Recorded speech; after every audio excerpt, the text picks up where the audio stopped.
여러분, 요즘 밤에 잠자리에 드셨다가 새벽녘에 이유 없이 눈이 떠지는 날이 잦아지지는 않으셨습니까? 시계를 보면 아직 한밤중인데 몸은 분명히 누워 있는데 머리는 다시 깨어 있는 느낌. 많은 분들이 이렇게 생각하십니다. 이제 나이가 들어서 그런 거라고. 원래 늙으면 잠이 줄어드는 거라고. 그런데 오늘 이 시간 그 생각을 잠시만 내려놓아 주십시오. 왜냐하면 새벽에 반복해서 깨는 현상은 단순한 노화가 아닐 수도 있기 때문입니다. 오늘 제가 가장 먼저 드리고 싶은 말씀은 이것입니다. 잠을 못 자서 뇌가 나빠지는 것이 아니라 뇌의 변화가 시작되었기 때문에 잠이 먼저 흔들리는 경우가 아주 많다는 사실입니다. 이 이야기가 불편하게 느껴지신다면 오히려 지금 이 영상을 끝까지 들으셔야 합니다. 오늘은 왜 나이가 들수록 새벽에 자꾸 깨는지, 그 현상이 뇌 건강과 어떤 연결고리를 갖고 있는지, 그리고 지금부터 무엇을 점검하고 바꿔야 하는지를 차분히 하나씩 말씀드리겠습니다. 제 이야기는 공포를 주기 위한 것이 아닙니다. 지금이라면 충분히 되돌릴 수 있다는 가능성에 대한 이야기입니다. 자, 먼저 실제로 있었던 이야기를 하나 들려드리겠습니다. 한 분이 진료실에 들어오셨습니다. 70대 초반의 여성분이셨고 손주 돌봄을 도와주시며 하루를 바쁘게 보내고 계셨습니다. 낮 동안 움직임이 많다 보니 저녁이 되면 자연스럽게 피로가 몰려옵니다. 그런데 이상한 일이 반복되고 있었습니다. 저녁에 소파에서 잠깐 눈을 붙이면 그때는 잠이 잘 오는데 막상 침실에 들어가 누우면 눈이 말똥말똥해진다는 겁니다. 겨우 잠이 들어도 새벽 2시에서 3시 사이에 꼭 한 번은 눈이 떠집니다. 화장실을 다녀와 다시 누워도 그 이후로는 잠이 다시 오지 않습니다. 이런 밤이 하루 이틀이 아니라 수년째 이어지고 있었습니다.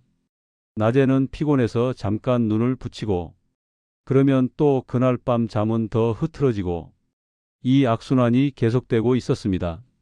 이분은 처음에는 걱정하지 않으셨습니다. 주변 또래 친구들에게 물어보니 다들 비슷하다는 이야기를 했기 때문입니다. 나이 들면 다 그렇다는 말, 그 말에 스스로를 설득하셨습니다. 하지만 그분이 제 진료실에 오셨을 때 저는 조심스럽게 이렇게 말씀드렸습니다. 이건 자연스러운 노화의 범위를 이미 벗어난 상태라고요. 여러분, 여기서 중요한 질문을 하나 드리겠습니다. 정말로 나이가 들면 이런 수면이 당연해지는 걸까요? 결론부터 말씀드리겠습니다. 아닙니다. 나이가 들었다고 해서 반드시 새벽에 자주 깨야 하는 것은 아닙니다. 그럼 왜 이런 일이 생길까요? 여기서부터는 뇌 이야기를 해야 합니다. 여러분 혹시 멜라토닌이라는 호르몬에 대해 들어보신 적 있으십니까? 흔히 수면 호르몬이라고 불리는 물질입니다. 밤이 되면 뇌에서 분비되어 몸 전체에 이제 쉴 시간이라는 신호를 보냅니다. 젊을 때는 이 멜라토닌이 충분히 분비됩니다. 그래서 한번 잠들면 아침까지 깊은 잠을 유지할 수 있습니다. 하지만 나이가 들면서 이 멜라토닌 분비량은 점점 줄어듭니다. 이것은 개인의 의지나 생활 태도의 문제가 아니라 생물학적인 변화입니다. 문제는 멜라토닌이 단순히 잠들게만 하는 호르몬이 아니라는 점입니다. 이 호르몬은 잠을 깊게 유지하는 역할도 함께 담당합니다. 멜라토닌이 줄어들면 잠이 얕아집니다. 얕아진 잠은 작은 소리, 작은 자극에도 쉽게 깨지게 됩니다. 그래서 새벽에 한번 눈이 떠지면 다시 잠들기가 어려워집니다.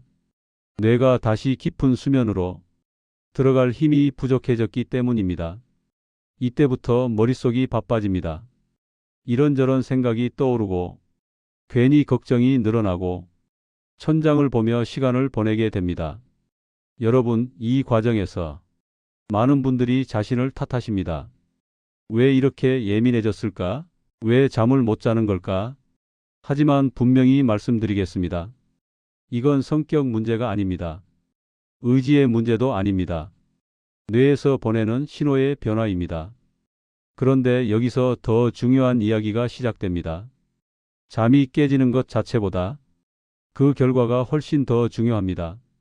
잠은 단순히 쉬는 시간이 아닙니다. 특히 깊은 잠은 뇌가 스스로를 정비하는 시간입니다. 우리 뇌에는 낮 동안 쌓인 노폐물을 밤에 정리하는 시스템이 있습니다. 이 시스템은 깊은 잠에 들어갔을 때만 작동합니다. 깊은 수면 상태가 되면 뇌세포가 잠시 수축하면서 세포 사이 공간이 넓어집니다. 그 틈으로 뇌척수액이 흐르며 노폐물을 씻어냅니다. 문제는 이 청소가 얕은 잠에서는 거의 일어나지 않는다는 점입니다. 자주 깨는 잠, 뒤척이는 잠, 꿈이 많은 잠으로는 뇌가 제대로 정리되지 않습니다. 이 노폐물 중 가장 문제가 되는 것이 있습니다. 바로 치매와 깊게 연관된 단백질입니다. 이 물질은 하루 이틀 쌓인다고 해서 바로 문제가 생기지는 않습니다. 하지만 수년간 제대로 제거되지 않고 쌓이면 뇌세포에 손상을 주기 시작합니다. 처음에는 아주 사소한 변화로 나타납니다. 방금 들은 말을 다시 묻게 되고 물건을 둔 자리가 기억나지 않고 집중력이 떨어집니다. 그러다 점점 판단력이 흐려지고 일상 기능이 불편해집니다. 여러분, 이 과정은 어느 날 갑자기 시작되지 않습니다. 잠이 먼저 흔들리고 그 다음에 기억이 흔들리는 경우가 많습니다. 그래서 저는 이렇게 말씀드립니다. 60 이후의 불면은 단순한 불편이 아니라 뇌가 보내는 초기 경고일 수 있다고요. 하지만 여기서 중요한 점이 있습니다. 경고라는 것은 아직 늦지 않았다는 뜻이기도 합니다. 이제 다음 파트에서는 많은 분들이 가장 쉽게 선택하지만 가장 위험할 수 있는 방법, 그리고 새벽 각성을 만드는 숨은 원인들에 대해 말씀드리겠습니다. 앞선 이야기에서 잠이 얕아지고 새벽에 자주 깨는 현상이 단순한 노화가 아니라 뇌의 변화와 깊게 연결되어 있을 수 있다는 말씀을 드렸습니다. 그렇다면 많은 분들이 이쯤에서 이렇게 생각하실 겁니다. 그래서 잠이 안 오면 어떻게 해야 하느냐고 말입니다. 실제로 진료실에서 제가 가장 자주 듣는 질문 중 하나가 이것입니다. 선생님, 그럼 수면제라도 먹어야 하는 거 아니냐는 질문입니다. 잠을 못 자는 밤이 계속되면 사람은 점점 지칩니다. 몸도 힘들지만 마음이 먼저 무너집니다. 그래서 많은 분들이 결국 약의 도움을 선택하십니다. 병원에서 처방받은 수면제 혹은 약국에서 쉽게 구할 수 있는 수면 유도제를 드시는 분들도 계십니다. 처음에는 효과가 있는 것처럼 느껴집니다. 약을 먹으면 눈이 감기고 아침까지 누워있는 시간이 늘어납니다. 그런데 시간이 지나면 이상한 점을 느끼게 됩니다. 분명히 잠은 잔 것 같은데 아침에 개운하지 않습니다. 머리가 맑지 않고 하루 종일 멍한 느낌이 남아 있습니다. 왜 이런 일이 생길까요? 여기서 아주 중요한 사실 하나를 짚고 넘어가야 합니다.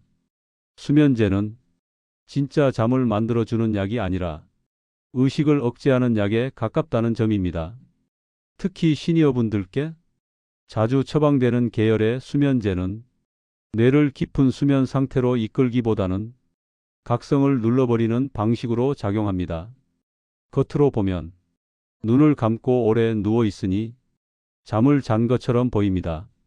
하지만 뇌파를 보면 깊은 수면 단계는 오히려 줄어들어 있는 경우가 많습니다. 앞서 말씀드렸지요. 뇌 청소는 깊은 잠에서만 일어납니다. 그런데 수면제는 이 깊은 잠의 비율을 줄여버릴 수 있습니다. 즉, 수면제를 먹고 잔 밤은 몸은 누워 쉬었을지 몰라도 뇌는 충분히 회복하지 못한 상태일 수 있습니다. 이것이 반복되면 잠은 약 없이는 더 어려워지고 약의 용량은 점점 늘어나게 됩니다. 그리고 그 과정에서 또 다른 위험이 생깁니다. 수면제는 근육의 힘도 함께 낮춥니다. 밤에 화장실을 가기 위해 자리에서 일어날 때 다리에 힘이 덜 들어가게 됩니다. 시니어분들에게 낙상은 단순한 사고가 아닙니다. 넘어지면서 고관절을 다치면 회복에 오랜 시간이 걸리고 그 사이에 근력이 빠지고 합병증이 생길 위험도 커집니다. 그래서 저는 늘 이렇게 말씀드립니다. 수면제는 마지막 선택이어야 한다고요. 짧은 기간 정말 필요할 때만 의사와 상의하여 사용해야 합니다. 그렇다면 약 말고 우리가 반드시 확인해야 할 것은 무엇일까요? 여기서 많은 분들이 크게 오해하고 있는 부분이 있습니다. 바로 새벽에 깨는 이유를 무조건 화장실 때문이라고 생각하시는 점입니다. 물론 밤에 소변이 마려워 깨는 경우도 있습니다. 하지만 순서가 반대인 경우가 아주 많습니다. 즉, 소변 때문에 깬 것이 아니라 다른 이유로 먼저 깨어난 뒤 그제서야 방광 신호를 느끼는 경우입니다. 이 차이를 모르면 문제의 원인을 완전히 잘못 짚게 됩니다. 그럼 새벽에 뇌를 먼저 깨우는 가장 흔한 원인은 무엇일까요? 대표적인 것이 수면 무호흡입니다. 수면 무호흡은 자는 동안 숨이 잠시 멎었다가 다시 쉬어지는 현상이 반복되는 상태입니다.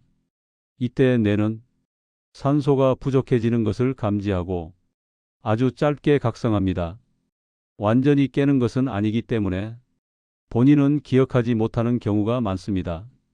하지만 이 미세 각성이 밤새 여러 번 반복되면 깊은 잠에 들어갈 수 없습니다.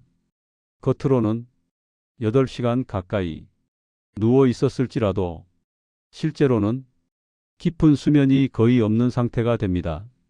이런 경우 아침에 개운하지 않고 낮에 졸음이 심해지며 기억력과 집중력이 서서히 떨어지게 됩니다.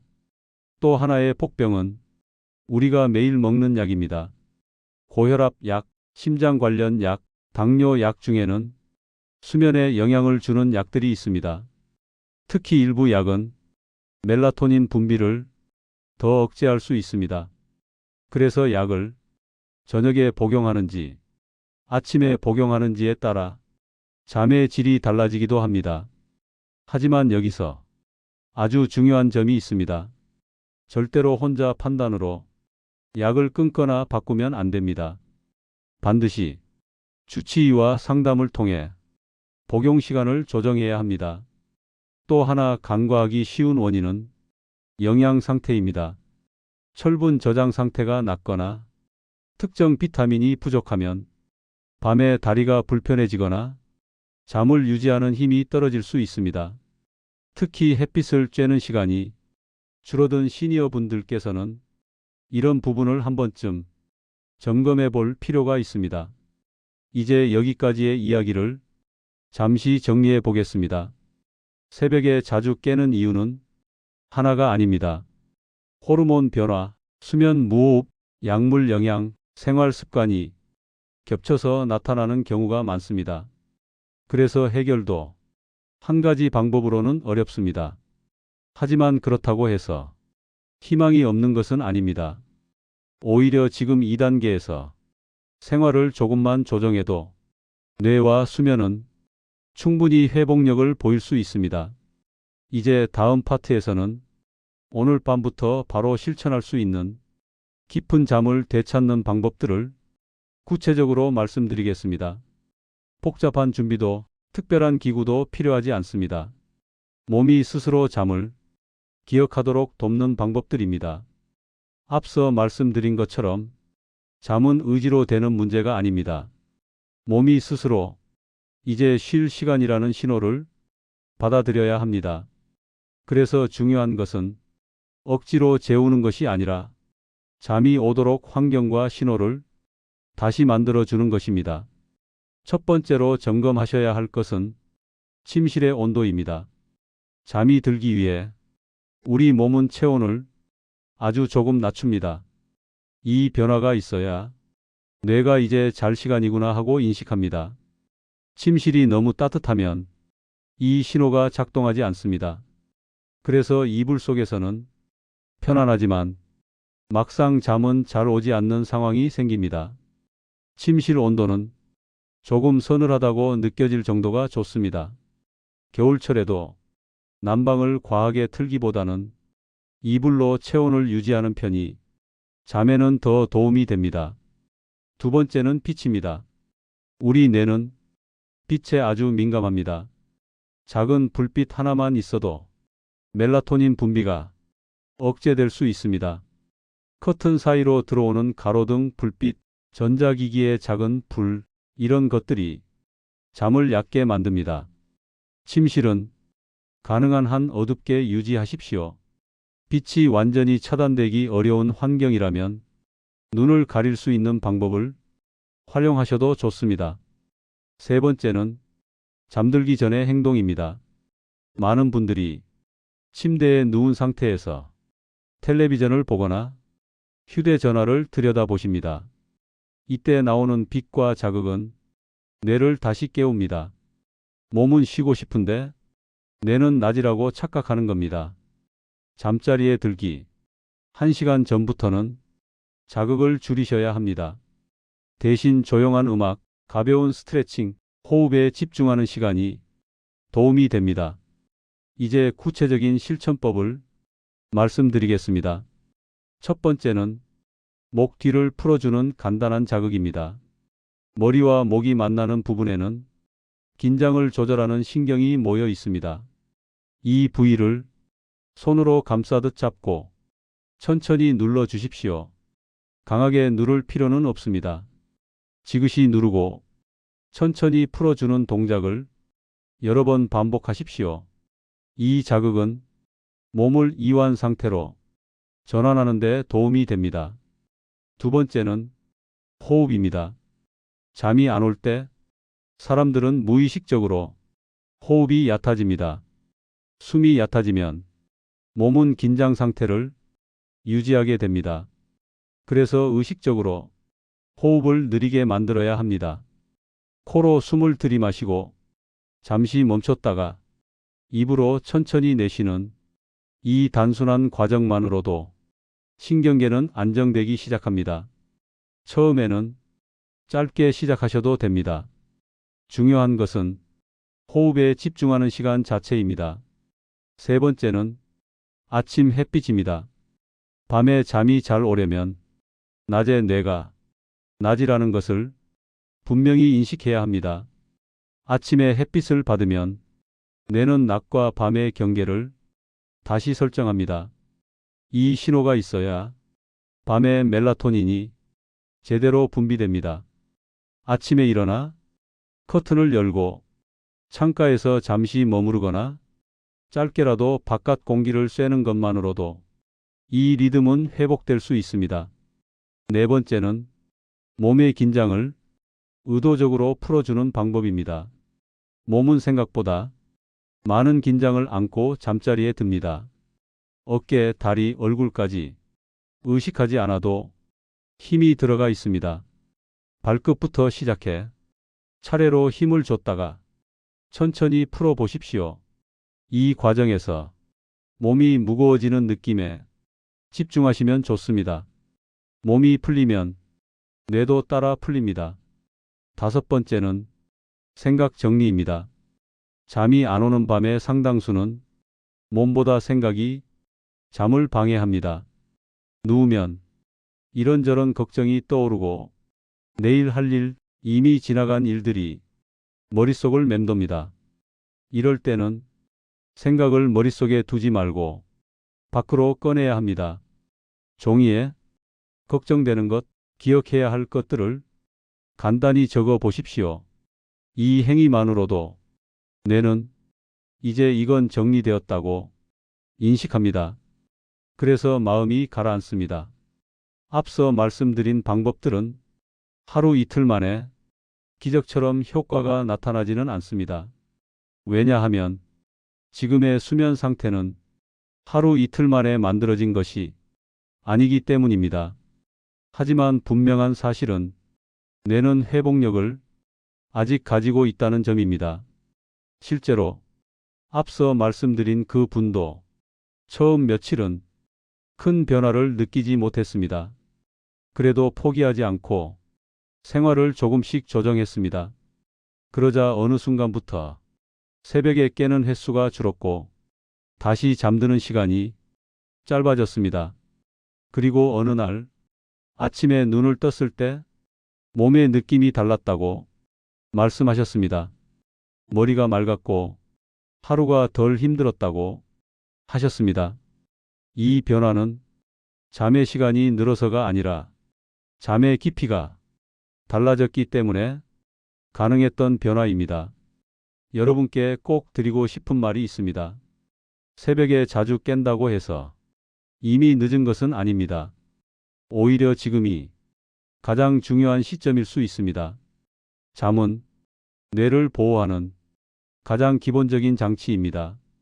이 장치가 다시 작동하면 기억력, 집중력, 감정 상태까지 함께 달라질 수 있습니다. 오늘 밤부터 모든 것을 다 바꾸려고 하지 마십시오. 가장 쉬운 것 하나만 선택해 보십시오. 침실 불빛 하나 줄이기, 아침 햇빛 받기, 호흡 몇 번 해보기. 이 작은 선택이 여러분의 밤을 다시 회복시키는 출발점이 될 수 있습니다. 오늘 이 이야기가 내 이야기처럼 느껴지셨다면 혼자가 아니라는 것을 기억해 주십시오. 그리고 주변에 같은 밤을 보내는 분이 계시다면 이 이야기를 조용히 전해 주셔도 좋겠습니다. 지금까지 여러분의 깊은 잠과 뇌 건강을 응원하는 이야기였습니다. 끝까지 함께 해 주셔서 진심으로 감사합니다.